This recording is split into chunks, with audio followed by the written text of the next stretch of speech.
राजा और नाई की चालाकी। उसके बाल काटने वाले नाई को मरवा देता है क्योंकि उसके सिर पर एक सींग है और वो नहीं चाहता कि ये बात किसी को भी पता चले। इसलिए वो हर हफ्ते सिपाहियों को गांव में भेजकर एक नाई को लाने के लिए कहता है, मगर उनमें से कोई भी वापस नहीं आता। इसलिए गांव वाले इस बात से बहुत डरते हैं। आज राजा के सिपाही फिर से गांव में एक नाई को लेने के लिए आते हैं, जहां वो एक लड़के को चुनते हैं जो कि अभी जवान था। उसके जाने से पहले उसकी माँ उसके लिए खाना पैक करके देती है। थोड़ी ही देर बाद उसको राजा के सामने ले जाकर फेंक दिया जाता है। फिर सभी सिपाही वहाँ से एक एक करके चले जाते हैं। फिर राजा उसे एक चाकू देता है और अपनी टोपी उतार देता है। राजा का सिंह देखकर आदमी चौंक जाता है, मगर वो एक राजा है इसलिए वो कुछ नहीं कर सकता। आदमी अभी जवान था मगर उसे बाल काटना बखूबी आता था। थोड़ी ही देर में राजा के बाल कट जाते हैं। राजा अपना चेहरा चाकू में देखता है और उसके काम से बहुत खुश होता है। फिर वो लड़के को बॉक्स में पड़े खजाने को लेने के लिए कहता है। यह कोई बक्सा नहीं था बल्कि नर्क जाने का रास्ता था। मौके का फायदा उठाकर राजा उसे पीछे से बक्से में धक्का दे देता है। वहाँ ऐसी कोई भी चीज नहीं थी जिसे आदमी पकड़ सके। वो अब किसी भी समय मर सकता था। बेरहम राजा ये देखकर खुश होता है और दरवाजा बंद कर देता है, लेकिन भाग्य से लड़का बच जाता है और उठकर अपने चारों तरफ देखता है। वहाँ सिर्फ हड्डियों के ढेर लगे हुए थे।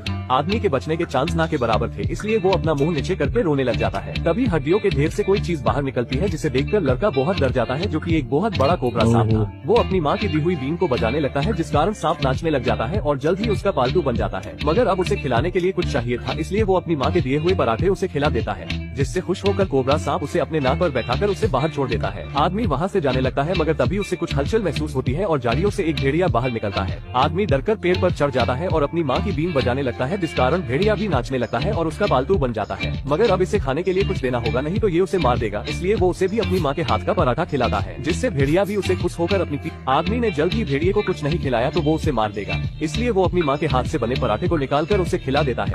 भेड़िया इस चीज से खुश हो जाता है और आदमी को अपनी पीठ पर बैठाकर रात होने तक भागता रहता है। शाम को उसे एक घर दिखाई देता है तो आदमी एक रात वहीं रुकने का फैसला करता है, लेकिन ये कोई आम घर नहीं था। यहाँ एक चुड़ैल रहती थी। वो आदमी को देखकर एक सुंदर लड़की का रूप धारण कर लेती है और उसे घर के अंदर बुला लेती है। आदमी के अंदर जाकर बैठते ही चुड़ैल एक ताली बजाती है और घर की सभी चीजें आदमी को पकड़ लेती है और उबल रहे पानी की तरफ ले जाने लगती है। आदमी मरने से पहले आखिरी बार चुड़ैल से अपनी माँ की दी हुई बीन को बजाने का आग्रह करता है। चुड़ैल भी थोड़ी दयालु होती है, इसलिए वो उसे ये करने देती है। बीन की आवाज सुनकर चुड़ैल अपने आप नाचने लगती है और अपने असली रूप में आ जाती है। लड़का ये देखकर डर जाता है और चुपके से वहाँ से निकलने की कोशिश करता है, मगर पीछे से चुड़ैल उसे रोक देती है। चुड़ैल को भी भूख लगी थी, अगर उसे भी कुछ खाने के लिए नहीं दिया तो वो आदमी को मार देगी, इसलिए वो अपनी माँ का दिया हुआ आखिरी पराठा उसे खिला देता है, जिससे खुश होकर चुड़ैल उसे एक जादुई कोट देती है।